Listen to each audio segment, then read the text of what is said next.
Parameterised test annotation.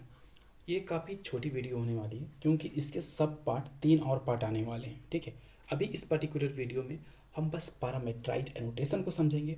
Then after आने वाली video में किस किस तरीके से पैरामेट्राइज्ड एनोटेशन को हम यूज करते हैं उसको समझेंगे। तो इससे पहले हमने before all, after all, before each, after each, at the rate test annotation, display name annotation को समझ लिया अच्छे तरीके से। ठीक है, विथ प्रोग्राम्स। ठीक है ना, अब हम बात करेंगे पैरामेट्राइज टेस्ट एनोटेशन की। तो ये एक फीचर है जे यूनिट 5 के द्वारा। तो अभी जो भी एनोटेशन हम पढ़ रहे हैं वो जे यूनिट 5 के एनोटेशन पढ़ रहे हैं। ठीक है, तो फर्स्ट पॉइंट क्या कहता है कि in JUnit 5 the parameterized test is used to perform parameterized testing. ठीक है, ये पैरामेट्राइज टेस्टिंग के लिए ये एनोटेशन यूज किया जाता है, पैरामेट्राइज टेस्ट एनोटेशन। ठीक है, allowing you to run the same test method with different sets of input parameter. ये क्या करता है, हमें यूजर को फैसिलिटी प्रोवाइड कर देता है एक तरह से। ठीक है, कि एक ही टेस्ट मेथड को, ठीक है, हम different different set of value के थ्रू कॉल कर सकते हैं। ठीक है, जब हम इसको प्रोग्राम पे देखेंगे तो आपको और इजी वे में समझ में आएगा। मान लो एक टेस्ट मेथड है, दो नंबर को, जो दो नंबर एडिशन का है, दो नंबर ऐड करने को वो टेस्ट करता है।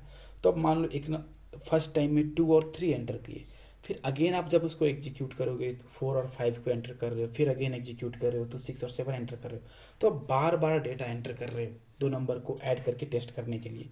लेकिन पैरामेट्राइज टेस्ट, ठीक है, आपको एक फैसिलिटी प्रोवाइड कर देता है कि आप बार बार एंटर मत करो। जो भी डेटा, जितना भी डेटा आपको चाहिए टेस्ट करने के लिए, 2 3 4 5 6 7 8 9, ठीक है, उन सब को आप पैरामेट्राइज टेस्ट को दे दो। ठीक है, अब किस तरीके से देना है, वो किस तरीके से वो लेगा, उसका एक अलग तरीका होता है। ठीक है, बट आप सेट ऑफ डेटा दे सकते हैं उसको, और उन सेट ऑफ डेटा के लिए वो मेथड उतने बार कॉल हो जाएगा। ठीक है, तो आपको बार बार एक ही टेस्ट को बार बार अलग अलग डेटा के लिए कॉल नहीं करना। जितना डेटा आपको चाहिए, जितने डेटा पे आपको टेस्ट करना है, वो सारा डेटा आप इसको दे दो, वो उतने डेटा पे टेस्ट करके आपको रिजल्ट दे देगा। ठीक है, second point, it is particularly useful when you want to test a specific behaviour of a method with multiple input value.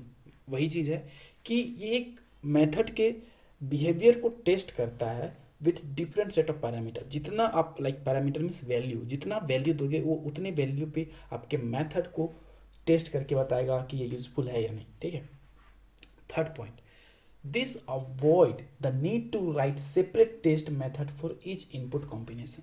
ये उस चीज़ को अवॉइड कर देता है कि आप बार बार टेस्ट लिख दो, 4 5 टेस्ट लिख दो 4 5 अलग अलग तरह के डेटा के लिए, अलग अलग सिनारियो को वेरीफाई करने के लिए। नहीं, यू आप एक ही टेस्ट पे उसको वेरीफाई कर सकते हो। ठीक है, फोर्थ पॉइंट सबसे इंपॉर्टेंट है, you need to specify an argument source. मैंने तो बोला कि आप different different set of values दे सकते हो, उसको पैरामीटर दे सकते हो, बट कैसे? तो 4 पॉइंट वही कह रहा है, you need to specify an argument source. तो हमें उसके लिए एक आर्ग्यूमेंट सोर्स को स्पेसिफाई करना होता है, जैसे eight the rate value source annotation, eight the rate CSV source annotation, eight the rate method source annotation, etcetera. और भी हैं, बट ये तीनों मोस्ट इंपॉर्टेंट है। ठीक है, जो इन तीनों को यूज करके आप किसी भी तरीके का पैरामेट्राइज टेस्ट नोटेशन कर सकते हो। ठीक है, fourth point, the argument are pass to the test method as parameter. जो भी आर्ग्यूमेंट होगा वो टेस्ट मेथड में एज अ पैरामीटर जाएगा। तो ये था पैरामेट्राइज टेस्ट। आपको हो थोड़ा बहुत आइडिया हो गया होगा कि ये होता है, मतलब ये यूज क्यों होता है। ठीक है, वर्किंग हम अलग अलग देखेंगे, parameterized test annotation with value source. ठीक है, with value source, with CSV source, with method source, इन सब को हम अलग अलग टॉपिक में समझेंगे। ठीक है, इस पर्टिकुलर टॉपिक में हमें समझना था कि पैरामेट्राइज टेस्ट एनोटेशन होता क्या है, करता क्या है। नेक्स्ट जब हम आगे जाएंगे, ठीक है, इसका कोई पर्टिकुलरली सिर्फ इस एनोटेशन से प्रोग्राम नहीं बनेगा जैसे हमने पहले किया, बिफोर ईच, आफ्टर ऑल नहीं बनने वाला।